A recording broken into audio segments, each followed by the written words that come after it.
closer look at what's standing out at the Mobile World Congress. Tech journalist Roger Cheng joins us now from Los Angeles. Great to see you, Roger.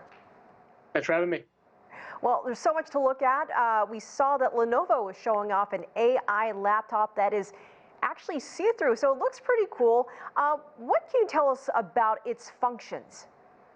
You know, it's still a concept, so obviously not something you're going to be able to go down to the local store to buy anytime soon. But, you know, this is the idea is it's almost sort of an AR-like experience, right? With the transparent display, it still shows you what you have on your screen, but you can sort of look through it. This idea of sort of blending the real world with the digital world, I think that falls along that same theme, and I think Lenovo was showing that off.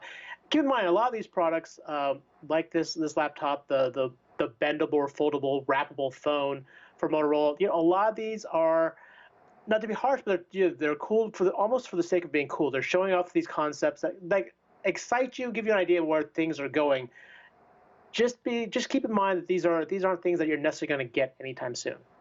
Yeah, super futuristic, and I would imagine it'd be hard to get any work done with a see-through laptop.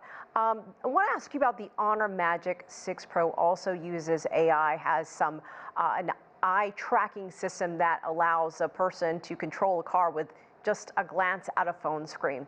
How soon before we see something like that become the norm and commonplace?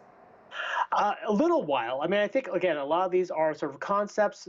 Some are closer to reality than others. I think the Honor phone definitely is a bit closer. You know, you saw, with Apple and with Google, they've integrated controls for your car into their phones. So Honor's sort of taking it the next step with this eye tracking feature. But this is, again, sort of a way to sort of point the direction of where the industry is going, where some of these features are going to go in the coming years. What's standing out to you so far from Chinese tech companies? Any favorites? The wrappable phone for Motorola, which wraps around your wrist, I think it's interesting. It's cool. It's a natural evolution of some of the foldable phones we've already seen hit the market. And I don't know, the idea of this sort of large display wrapped around your arm, that feels like something out of a video game, which I find fascinating. Xiaomi has AI, portrait AI using phones, and that's also going into cars as well. Are you seeing some kind of diversification, the same kind of diversification among tech products by tech companies? In terms of the use of AI? Yes. Yes, I think what we're seeing right now is basically every company almost is required to include AI of some sort.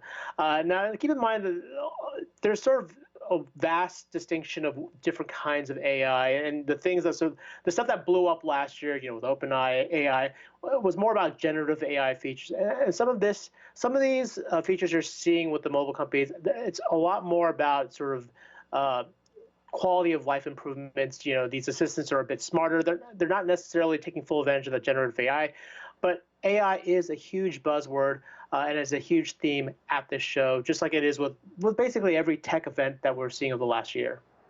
Richard Cheng, great to get your take. Thank you so much for joining us from Los Angeles.